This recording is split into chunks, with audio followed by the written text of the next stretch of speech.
A glória do Senhor é tremenda, não a podemos compreender. Não há mesmo quem entenda ou quem não se surpreenda com o capítulo de hoje quando lê. Diante dos querubins e de ser majestoso, aos mortais se apresenta aquele que nos ama e sustenta com tantos feitos gloriosos. Sua glória é tamanha, templo algum o pode conter, mas o mais surpreendente é que esse ser tão excelente ama a mim e ama a você. Sobre a abóboda que estava por cima da cabeça dos querubins, que era semelhante a um trono de safira, era isso que eu vi ali.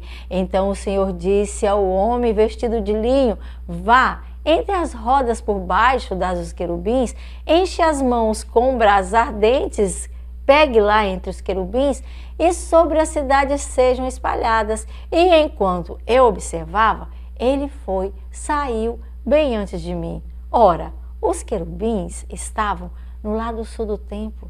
E quando aquele homem entrou, o pátio interno ficou cheio de uma nuvem que totalmente a tomou. Então, de cima dos querubins, a glória do Senhor se levantou e para a entrada do templo, ela então se movimentou. E aquela nuvem tão gloriosa encheu o templo e o pátio foi todo tomado pelo resplendor da glória do Senhor glorificado. O som das asas dos querubins até no pátio externo se estendia. Era como a voz do Deus Todo-Poderoso quando ele fala a qualquer dia. Então o Senhor ordenou ao homem vestido de linho e disse: apanha fogo do meio das rodas, no meio dos querubins. E o homem foi e colocou-se ao lado de uma daquelas rodas. Então um dos querubins estendeu a mão no fogo que estava do meio deles ali, e algumas brasas ele apanhou, e nas mãos do homem vestido de linho ele as colocou, que as recebeu e deu jeito de logo daquele recinto sair. Debaixo das asas dos querubins podia-se ver o que se parecia com mãos humanas, e eu observei para ver o que mais ali havia. Então eu olhei e vi ao lado dos querubins 4 rodas, uma ao lado de cada um dos querubins. Eu vi aquilo.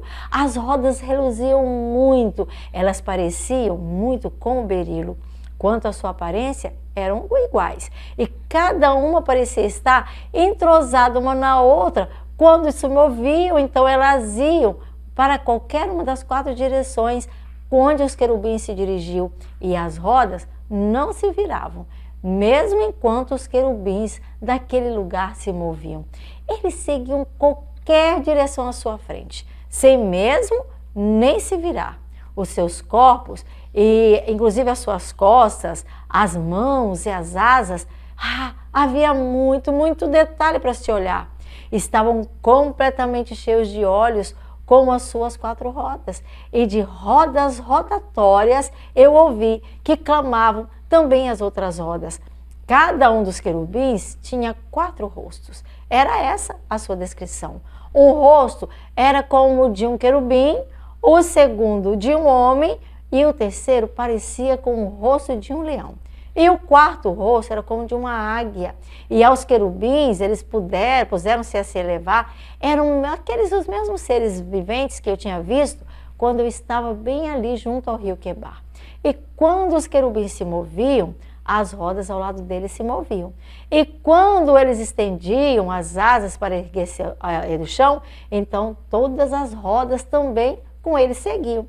E quando os querubins se mantinham imóveis, também imóveis eles ficavam. E quando os querubins do seu lugar, de alguma forma se levantavam, então elas se levantavam com eles, porque o espírito dos seres viventes estava nelas o tempo todo, estava ali com eles continuamente.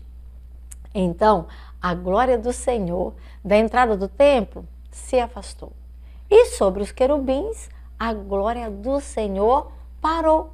E enquanto eu observava, os querubins estenderam as suas asas, e do chão também se ergueram, e as rodas foram com eles até a entrada da porta oriental. Ali eles pararam à porta do templo do Senhor, e a glória do rei de Israel estava sobre eles, e os acompanharam.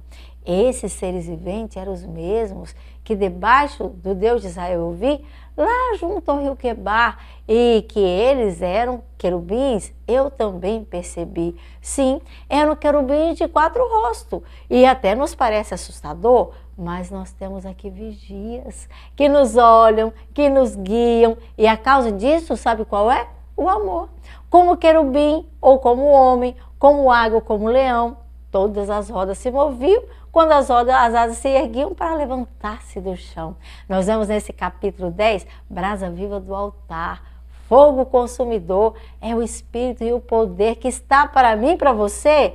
Esse é o poder do nosso Deus Consolador.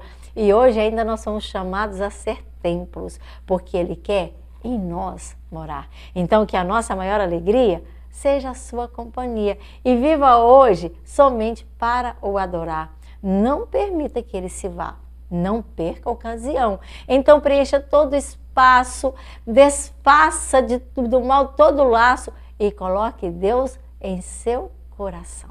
Que Deus te abençoe, que Deus te ajude, te ilumine, te proteja, te guarde e te faça também resplandecer e ser reavivado todos os dias. Eu sou Cineuza Dávila, a minha gratidão por você estar aqui no Bíblia e Poesia. Se ainda não fez sua inscrição, se inscreva. Se não comenta, comece a comentar e faça esse canal crescer para a glória do nome do nosso Deus. Até amanhã!